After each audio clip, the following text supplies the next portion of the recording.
Ladies and gentlemen, it can't stop raining new cars in 2026, and this is the newest. This is the Skoda Kushaq Facelift. There's quite a lot they've changed on the outside and the inside, and they've also given it a new gearbox. But before we get to all that, let's start by talking about the design. Now, firstly, they have tightened up the face and cleaned up some surfaces here. So the front looks a lot more like a smaller Kodiaq than the Kushaq, and I think that's a good thing. The headlights seem a little bit more angular. They've neatened up this part here. It's actually really nice. They've also given it a light bar, but it's not one of those tube light looking light bars. They've actually neatly integrated the lights into the grille, and I like the fact that even though they've gone the way of putting these light bars in the front, they have still kept their own spin on it, which is nice. It just shows some authenticity and still looks clean and European and nice, which is great. Anyways, down the side you get new alloy wheels. These are still 17 inches, so not massive alloy wheels, and that should be a boon on the ride quality.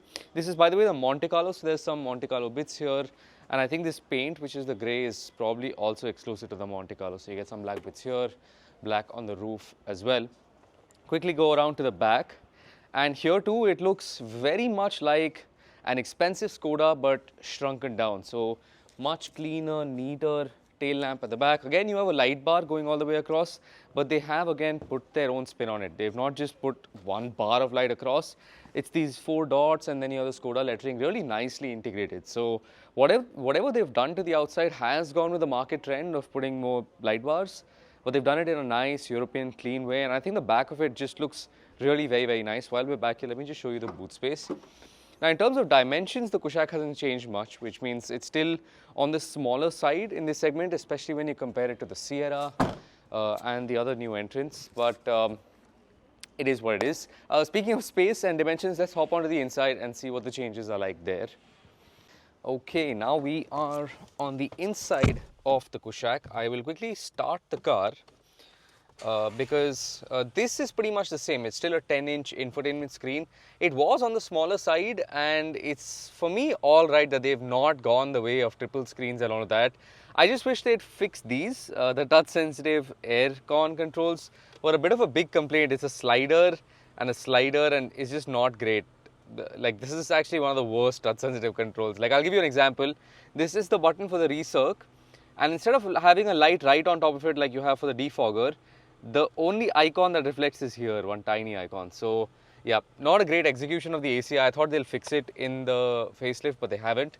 So still 10-inch screen. What is new is that you get a new digital cockpit here with actual proper dials for the thing, and of course you can change the views through here. So you can see your navigation and your driving data and your vehicle status and stuff. So just a different layout for the digital cockpit, not a big change in terms of functionality. Digital dials, but looking like analog dials is nice.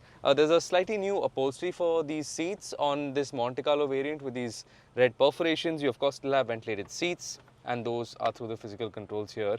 We'll now quickly move on to the back and see. Hey, wait, I've completely forgot. Up above me is the new panoramic sunroof. Now the standard sunroof is now standard across the range, but you do get a panoramic sunroof on the top spec models of the Kushaq, which is of course a much loved feature here in India. We'll leave the sunroof open and quickly hop into the back. Okay, now we're in the back seat of the Kushaq, and they have given a rear seat massager, and I'm trying it for the first time, and it's actually pretty good. I thought they'll have like a really weird, like, you know, something on top of the seat which will look ugly. But it's actually inside. Of course, it's integrated into the seat. The buttons are neatly integrated down here, and it actually works decently well. Let me switch on this one as well, so maybe you can see this. Yeah, you can see the seat move through here, and you can see how the massager is working. It's actually a really nice massager. It's not like a very gimmicky or a bad massager. It's actually very nice, very luxury car front seat S. So the rear seats aren't ventilated, but they are somehow massaging, which is really nice. No sunshades here again, which is curious. Like, the one thing that they added to the rear seat is somehow a massager, but hey, I'll take it when I can get it. You have an armrest here with cup holders. You have 3 individual headrests, and you get 3-point seat belts for all the seats. You still, of course, have AC vents and 2 Type-C ports as well. And now let's talk about the engines. Now the engines were a strong suit for the Kushaq and the Taygun, and the engines still remain the same. So you get a 1 litre TSI and a 1.5 litre TSI. The interesting thing are the gearboxes. So the 1.5 TSI now gets only the 7-speed DSG, and the 1 litre TSI does get a manual but now gets a new 8-speed torque converter automatic.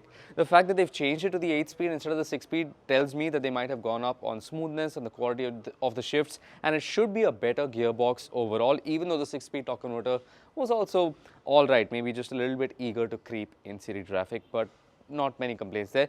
But we will get to know how this gearbox is better when we drive the Kushaq Facelift, which will be fairly soon.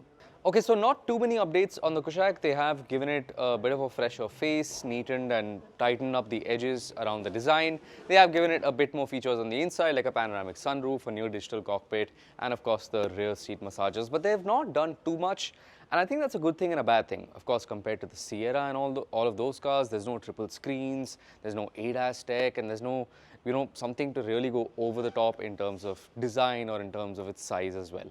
But what the Kushaq has going for it is exactly that. It's a nice, simple European car.